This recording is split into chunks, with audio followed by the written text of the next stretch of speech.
I really respond to romantic subject matter. I always have. I guess it's in my nature. So I wanted to do the movie for that reason as well. Aw.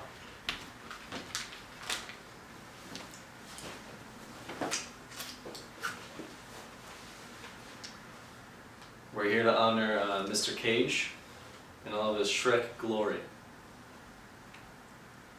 Behold, Shrekulous Cage. One day on the internet, two boys made a stupid bet. They watch an actor's entire career from bottom to the topmost tier. And now their life is up in flames. It's Jared and James, they're trapped in a cage. My lovely girlfriend Amy gave me this as a gift. Oh, name drop. She knows me. Hi, Amy. Hey. Today we're watching Captain Corelli's Mandolin, which is a thing I've heard referenced a lot, but never seen itself. Same. It's referenced in Brooklyn Nine-Nine. Oh. It's a very good show. Watch Brooklyn Nine-Nine. After you watch this. Academy Award winner, really? Nicolas Cage, the Family Man, still haven't seen that. We'll see it eventually. And this had to be added. Sexy Penelope Cruz. Yeah. You know. Not just Penelope Cruz, But the sexy Penelope Cruz Cruz. from Vanilla Sky. Electrified the screen in this romance from the director of Shakespeare in Love. Oh. Okay. That's like a real movie. Cage stars as Captain Antonio Corelli, an Italian officer whose company of soldiers is sent to Cephalonia? Cephalonia?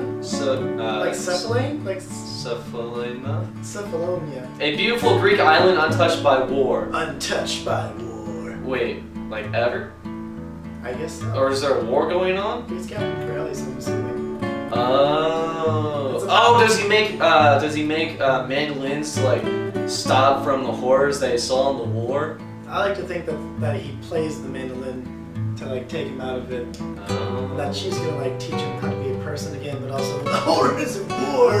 I'm so broken. And it's either war is gonna about to touch this place, or it's gonna stay away and he's gonna go somewhere else and come back even more broken, and their love is gonna be important.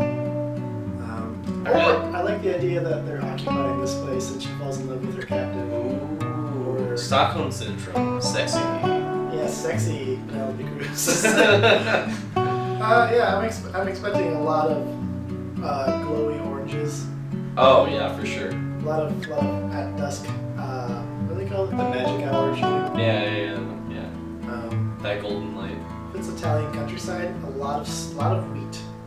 Yeah. Golden wheat through the hills and a lot of wind blowing under the Tuscan sun. I bet there's gonna be a scene where they jump off a rock face into the water. Yes! Yeah, full dress. Yeah. She's just gonna like, woo! You think she's like his manic pixie Dream girl? Yeah. She might be a manic pixie dream girl. We'll see. But she's sexy! Yeah, in this movie. Well, yeah. Only this movie. According to this!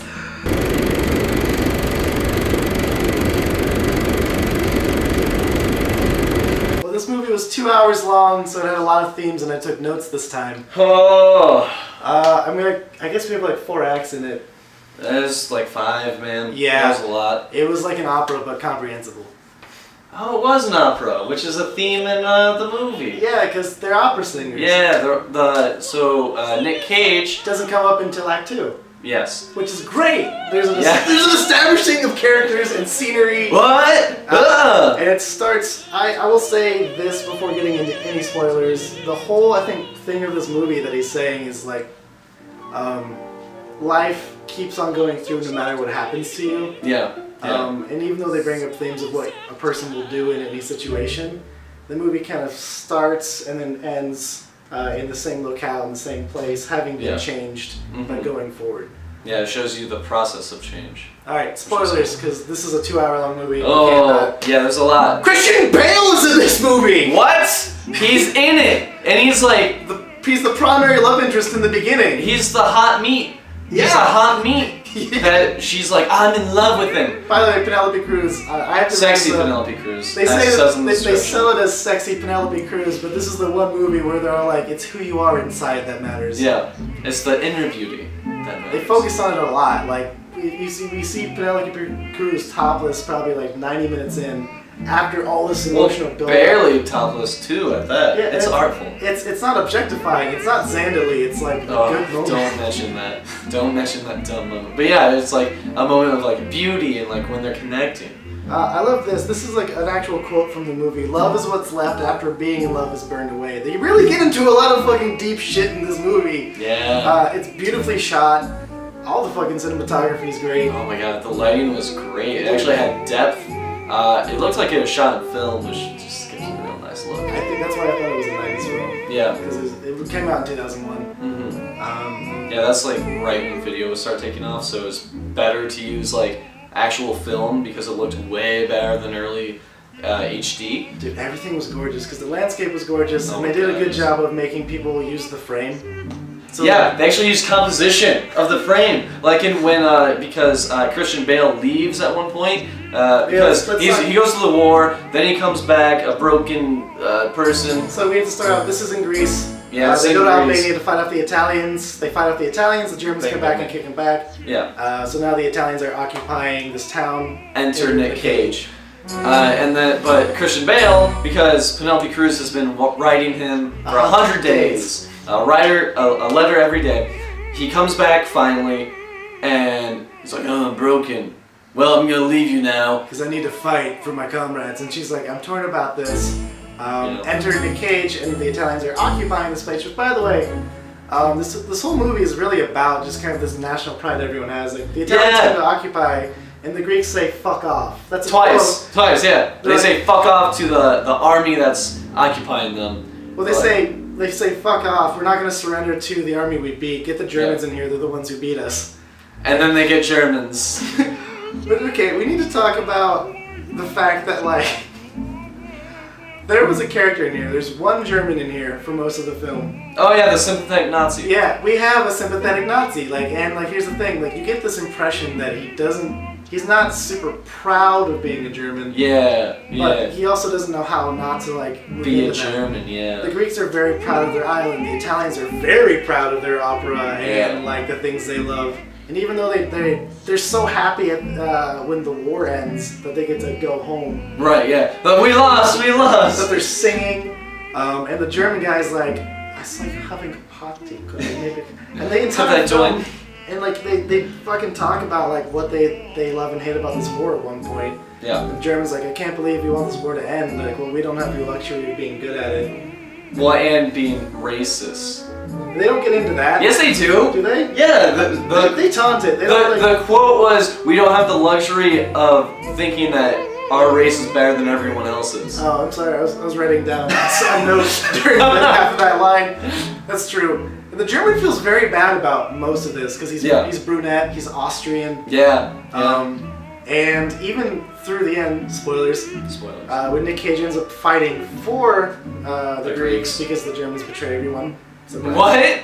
They're the bad guys. Germans are bad. That he feels sympathy for Cage, even when he's actively lying to Cage. Yeah. Like, he doesn't like the positions in the end. He can't bring himself to like finally kill Cage and just leaves his body. Yeah.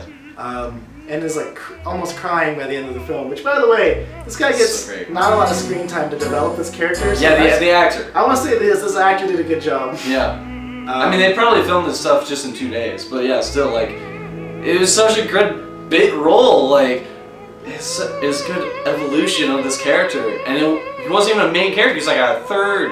If that, yeah. So good. He's almost a prop, but good job. And this movie takes an interesting position where it's like, since most of these people haven't seen combat, Cage included, Yeah. they have varying opinions on the war, and Cage is just like kind of living through it. His entire battalion are opera singers. Yeah, and they don't care. Everything's a joke to them because they haven't had to face real combat. And then when they do, Shit gets real. they finally, you see him and his men singing every time they're in a car until they lose and they're in a truck and it's silent. And a big thing was like, oh, there's always something to sing about. And then there wasn't. So good. And So good. it's just fucking, again, it brings it back to just like, war changes you and everything comes through, and then Nick Cage has to leave, and it turns out he has a daughter. We're almost out of time. We're almost out of time. This quote, we've had nothing but war and earthquakes for 200 years, and then it ends with an earthquake and Cage coming back, and then life goes on. I think the whole thing is like life is complicated, but you'll get through it. That seems like the director's everything about this. Yeah, I agree. Just enjoy life. You know, this did have a Cage freakout, but it's still Cage Gold. Oh, He's really good in it. he's super good. Cage Gold, best Cage accent. Yes. Oh my God, it was such a good Cage accent. I think he had a coach. Anyway, I'd say 7 out of 10 Cages. Ooh, yeah, definitely. I'm gonna go on 7 out of 10 Cages. Like, comment, subscribe, agree, disagree, comments. Tell us what you thought. Take the Cage challenge. Until next time. Trapped in a cage.